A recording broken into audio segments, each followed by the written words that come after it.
Hey guys, and welcome to my YouTube channel. If you're new to my channel, my name is Anne, and in today's video I'll be playing with this new palette from Anastasia Beverly Hills. If you haven't seen my previous video, make sure to check it out. I will put a link in the description bar. It's basically a review on this palette where I go really in depth, give you guys my opinion about it, so make sure to check out that video as well. But in this video I will just create a look with this palette, and this is the look I created. So if you want to see how I did this, then keep on watching. So like I said in my intro, I'll be playing with the Norvina palette by Anastasia Beverly Hills. But the first thing I'm going to do is prime my eyelids, and I always use the MAC Soft Ochre Paint Pot. And I'm applying this using a P84 brush from Sigma Beauty. Then I'm using this contour palette from Kat Von D, and I'm going to use the lightest shade and just setting this all over my eyelid to lock my primer in place.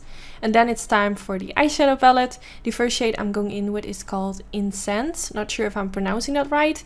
This is a matte brown color. I would say this is like an in-between brownish neutral color. And I'm going to blend this all over my crease using a Sigma E40 brush and also focusing in my outer V area. Then I'm taking this shade called Passion, which is like a reddish burgundy type of color. I'm using a Morphe M504 brush, and I'm starting blending this in my outer V area. Sometimes I know it can be quite scary to start with a dark shade, but I just kept blending and blending, and it just worked really nice. I had no problem whatsoever with this eyeshadow. Sometimes the edges can turn a little bit harsh and it's really hard to blend it out, but with this eyeshadow I had no problems whatsoever, so that's really nice. I also started blending this in my inner corner area and then also in my crease to create more of a round effect. Now you can see I have this round spot left in the middle part of my eyelid, and that's where I'll be applying a lighter shade later on. But first I'm going back in with the Incense eyeshadow, blending this around the edges of where I just applied the darker shade, just to make sure that there are no harsh lines. I always like to go back in with the shade I used at the beginning, just to make sure it looks even better. Then I'm using the shade Wild Child, which is such a gorgeous shimmery pinkish color. It's really beautiful, and I'm pressing this in the inner part of my eyelid. The brush I'm using for this is a MAC 242, and then I switched to using my finger because I felt like this gave a bit more color payoff. Then I'm taking the shade Celestial, and I'm going to apply this using a Morphe M504 brush, same brush which I also used to apply that dark burgundy shade. And I'm just going to kind of tap this around the edges of where I applied the pink color, just to make it kind of go from the center, like light pink, to purple, and then to the browns in my crease area.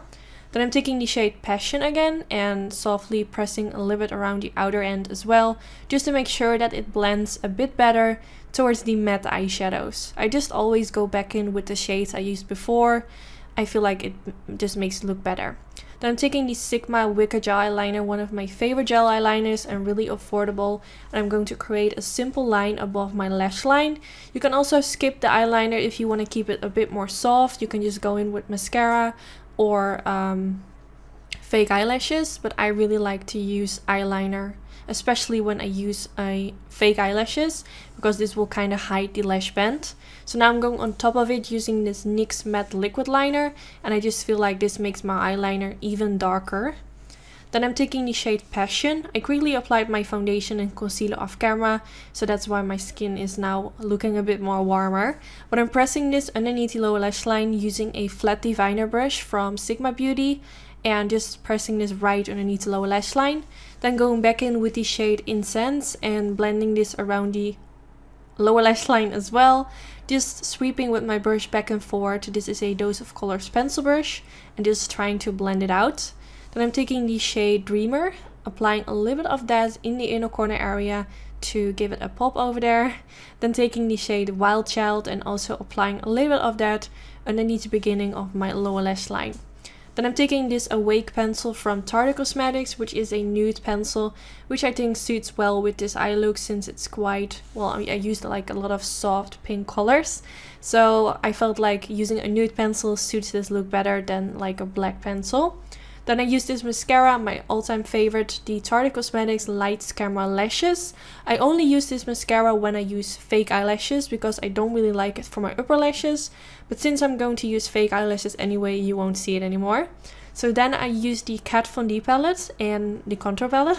I'm taking this light brown shade, which is a really gorgeous, cool toned contour shade.